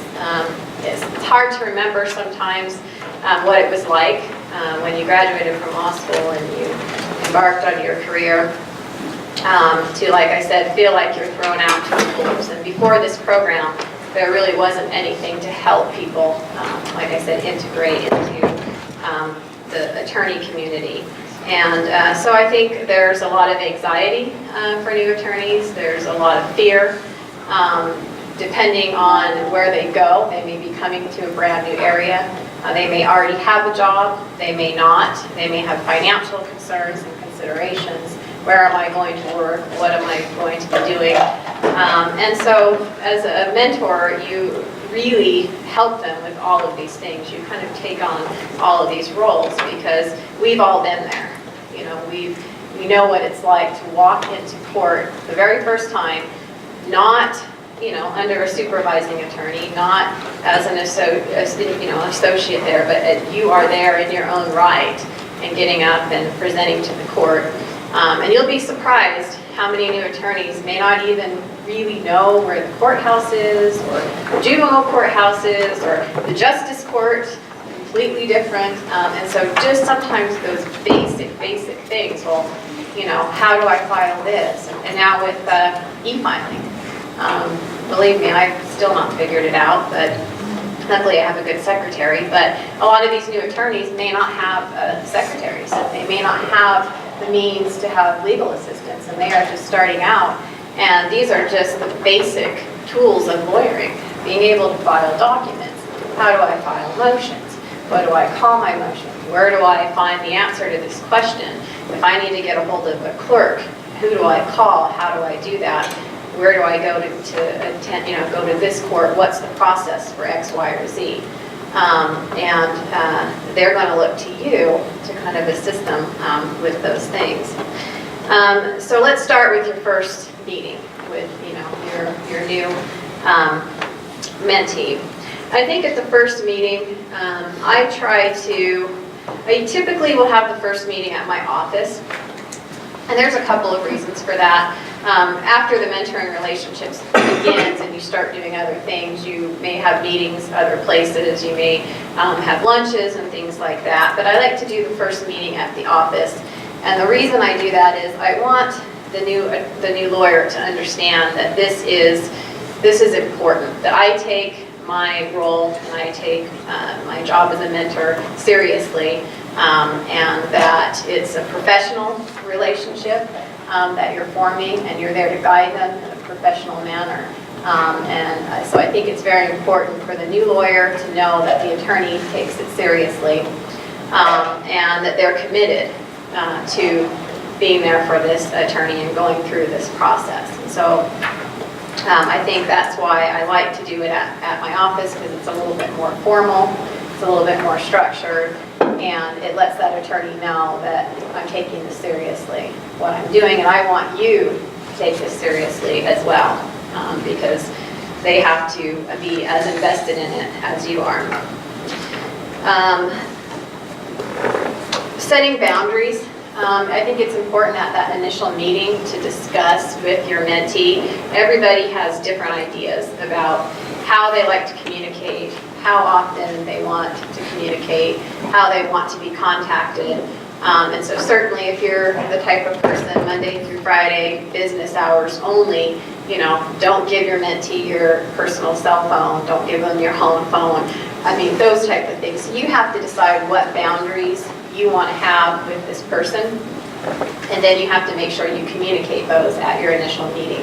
And there is no formula for that. Everybody's different. It probably also depends, if you have more of an inside mentoring relationship, that mentee is going to have better access to you because you're going to be in the same office. If they're outside, it may be a little bit more difficult. You're going to have to work through that. And if you know that person personally, then it may be an entirely different situation. So it's a good idea before you have that first meeting to really think about your boundaries and how you want to handle that. Okay. A lot of attorneys, if you're doing an outside mentoring situation, worry about conflicts of interest. Well, what happens if there's a case and this new attorney's on the other side? And I can tell you, it happens a lot less frequently than people worry about. And so it's this big concern, because the second you say conflict of interest to an attorney, we all freak out, right? And so it's this loaded word, and I'm starting my fifth mentorship. I actually meet with my new attorney next week, so I have 4 previous. And of all of that, it's only come up one time with one attorney on one case. So if people are concerned about, being an outside mentor, because I think usually there's a lot of more need, I think, for outside mentors. I think a lot of the larger firms kind of have people in place already to serve as mentors for their new associates. It's not as big of a problem, but I think a lot of these new lawyers that are starting out, especially if you're in a smaller community, I'm from Ogden, that's where I practice, and it's a much smaller legal community. And so when new attorneys come into the area, and there are fewer mentors there as well, that, there's really more of a need for outside mentors. And so I think, people should be concerned about that. It doesn't happen as much as you think it does. And when it does happen, again, the boundaries. So that's a case that, you don't talk about. If the new lawyer is coming to your office to meet with you, you make sure that your client isn't going to be coming in the office 20 minutes later and bump into that attorney. You make sure that you have your files and things put away, that this attorney doesn't have access to them, that you don't have improper communications, and you just make sure the same rules that you would follow, dealing with anybody, dealing with any opposing counsel. It's the same, just because you're in a mentoring relationship, you just follow those same rules.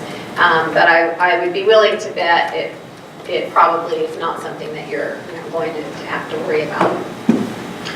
Communications. I think it's really important to keep the lines of communication open with your mentee. Sometimes they're going to be afraid that you're so busy, they don't want to bother you, and they don't want to burden you, or whatever the case may be. And so it may come a time where you don't hear from them for a period of time in between your meetings or something like that, or sometimes people take vacations, there's the holidays, summertime, and there may be a lapse in you meeting with your mentee, and there's a lapse in communication. If they don't call you, make sure you reach out to them.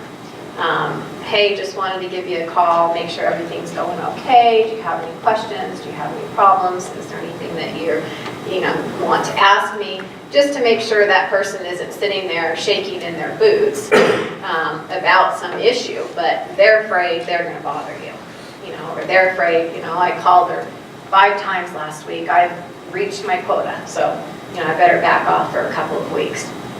And so I think when you do that, you send the message to them that, you applied to be mentors for a reason, because you want to serve. And that's part of it, is being accessible to your mentee. And so when you initiate the contact with them, that lets them know it's a two-way street, that you're not there, and it's not a burden and a bother and a hassle for you. And if they feel that they're always the one contacting you, I think they can kind of get that impression, even though you may not intend it that way. And so I think keeping the lines of communication open, making it a two-way street, and making sure you kind of keep tabs on them as well. Because sometimes they're going through things that you have no idea about. They may have personal things, and sometimes it's just that phone call that kind of lets them know that they're not in it alone. You're there if they need you. If not, fine, but just so that they're aware of that. Be accessible. Try, respond if they call you. I mean, you may not always be able to take the call, or if you do email, whatever the case may be, but make sure you try to get back to them. And I treat my mentoring relationships the same as I would any client that's paying you. My rule is always, you're going to get a response from me within 24 to 48 business hours, period.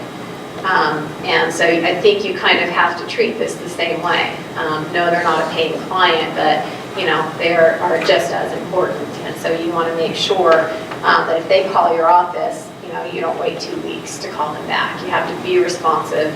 If you can't call them back, make sure, somebody else from your office, or, if you're out of town, or if you have a secretary, says, hey, Laura's out of the office for the next week. Is it, an emergency? You can try and get a hold of her, just so that they hear from somebody. Hopefully you, but if that's not possible, that they hear from somebody in your office. For example, one term I mentored 2 new attorneys at the same time. And the reason for that, I had already been given one assignment, and then there was another attorney who had been assigned a different mentor.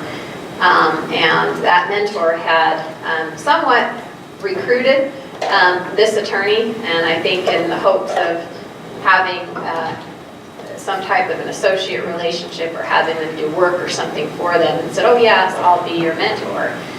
So this new attorney, calls the mentor, no response.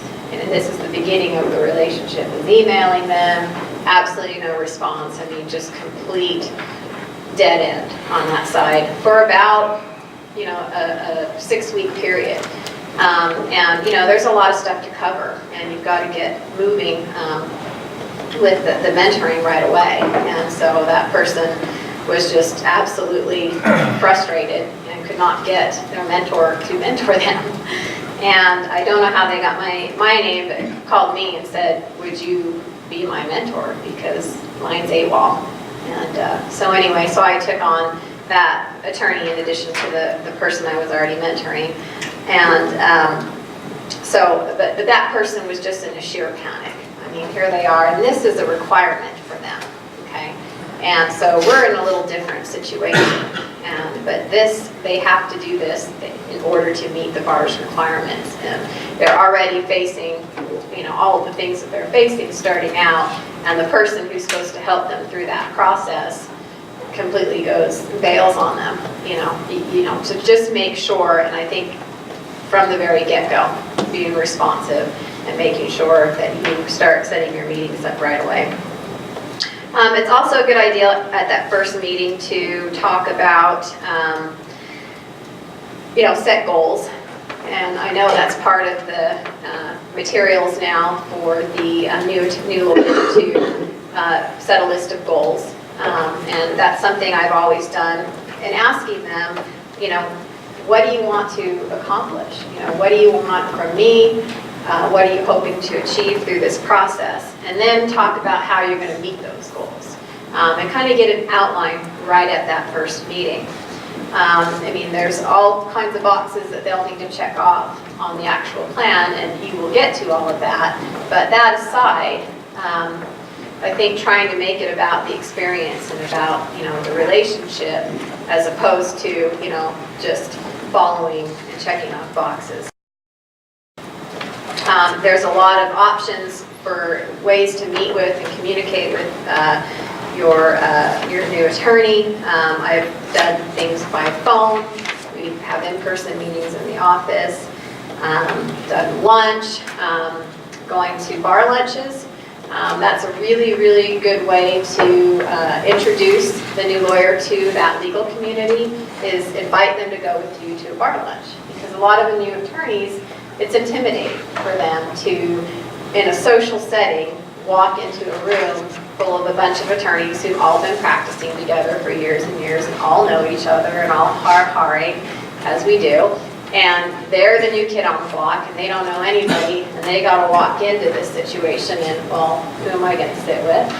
And I don't know anybody, and, So it's really nice because, yes, there's the professional part of what we do, but there's also the social aspect. And so there's bar meetings, in a court meetings, just all of those different things that we're involved in as attorneys. Bring them to, if you're a section member, a family law member, a juvenile court, whatever section of the bar you belong to, bring them to those meetings, introduce them to other attorneys that you know, bring them to your firm, make sure you introduce them to the other attorneys, the other associates in your firm, so that they get to know people and they feel like they're socially connected beyond, just sitting in their office and cranking out papers. It's always a good idea to get to know a little bit about their background, so you have more of an idea of where they're coming from. Are they married? Are they single? Do they have 10 kids? You know, just do they live in the area and practice in the area, or are they commuting from somewhere else? Just kind of getting an idea. And the reason that I encourage you to do that is because you'll be able to pick up on maybe some things going on in that person's personal life that may be relevant to their practice as an attorney. Maybe, you know, certain pressures they may be facing, problems they may be facing. The first attorney I mentored, you know, fresh out of law school, married, 4 kids, just gotten into a house, and, you know, he had a lot of responsibility. His wife didn't work. You know, he had a lot of stress, a lot of financial stressors, and a lot of responsibilities, and so that was something really weighing on him. And so by getting to know a little bit more about what's going on in their personal life, I mean, not too much detail, but just in general, maybe can help you kind of tailor what you're doing to what their needs may be at that particular time. Make sure you define expectations. You know, what are they expecting from you? You know, and what are you expecting from them as you go through, you know, through the process? I mean, because like I said, it's a two-way street. Both parties have to be equally engaged and committed to the process. And so just make sure that they're not expecting you to, you know, that they're not expecting you to be drafting pleadings and things like that for them. So make sure that, you know, you define that. The mentoring plan, make it not about checking off boxes. That's not a fun way to do this. That's, you know, you'll find when these new attorneys fresh out of law school are into, I got to get the assignment done. I got to check off the boxes. They're kind of in that mode. And so you really got to focus them and redirect them that that's not what this is about, is just checking off boxes. That, you know, we really, that's why I say do the goals and talk about that first outside. The boxes will come. As you go through this and you develop tasks and things like that you're going to do, the boxes will be checked off, but don't make it about that. One thing that's very helpful to talk to the mentee about is, you know, the practical aspects of law. How do you get, you know, new clients? What do you retainer contracts? How do you deal with clients? Achieving a work-life balance. You know, most of us, if you've gotten to this point where you have enough experience to be a mentor, you know, you've achieved a level of success. But you've also balanced that with your personal life as well. And so that's valuable skills. Those are valuable tools that you can pass on to your mentee. How are they going to achieve that balance in their life? I think that the changes in the economy have really affected the mentoring relationship, because now you have a lot more attorneys that are going to be hanging out a shingle. They're going to be solo practitioners, and they need more guidance. You know, they are not under the umbrella of a firm where they're going to have 15 attorneys supervising or watching what they're doing. They're out there on their own, and it's kind of baptism by fire. And so I think you really need, the mentors, I think, are filling the gap and really becoming kind of a buffer for a lot of these new attorneys. And probably the final thing I'd like to share with you, I view the mentoring as, you know, we are stewards of this profession. Okay? And I practiced law in California before I came here. It was very different than Utah. Since I've been here, I enjoy the practice of law here more than I did in California.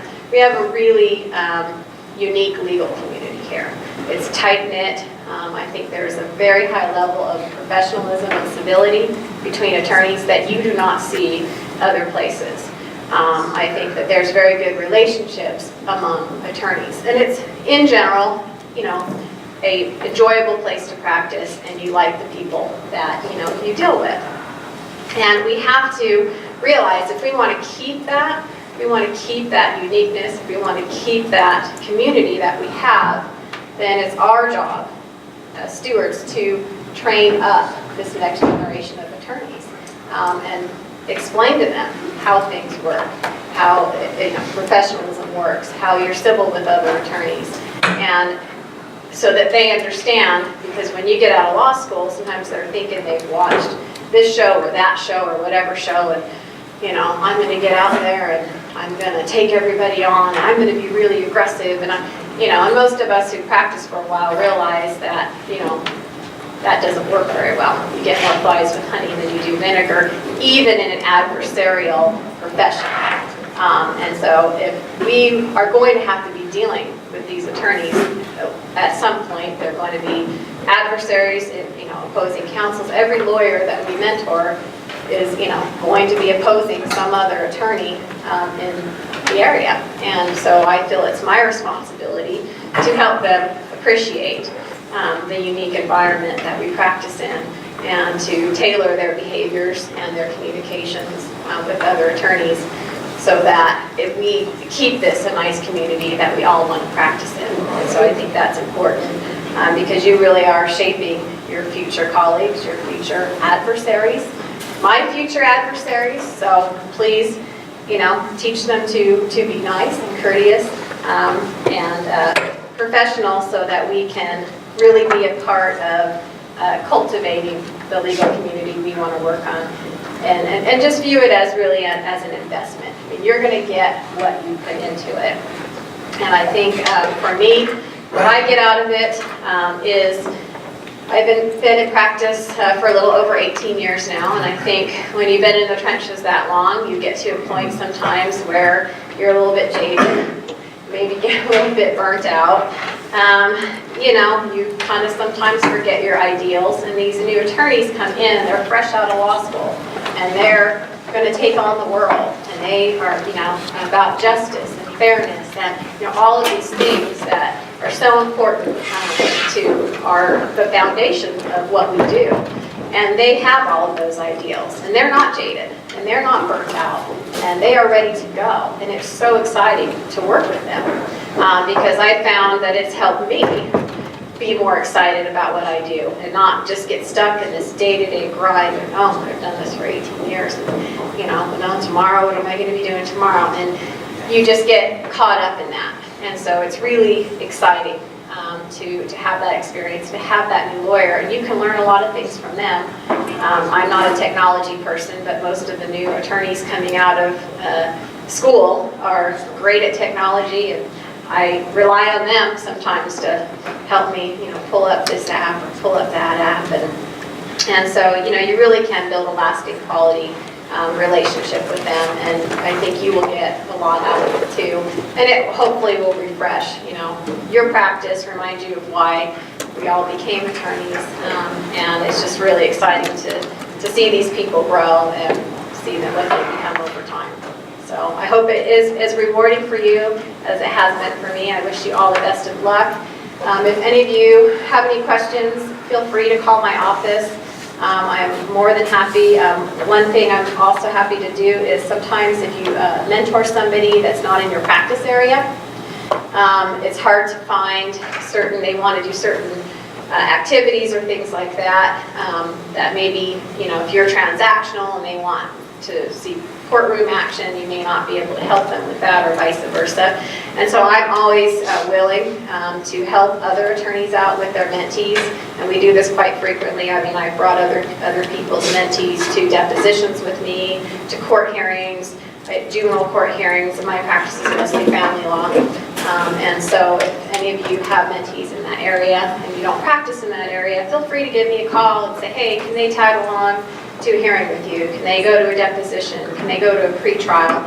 And, I'm more than, a mediation, that type of thing. I'm absolutely more than willing to help anybody out so that their mentee can have, that experience. So, and if you have any questions or any concerns or anything that comes up along the way, my door's always open. Feel free to give me a call. I'm way out in Ogden, but, just pick up the phone, or if you're in the area, call me and we'll have lunch. Thank you. Thank you all for coming. Again, the certificates are outside, resources up here. If you have questions, come talk to me, email me, call me. Thank you.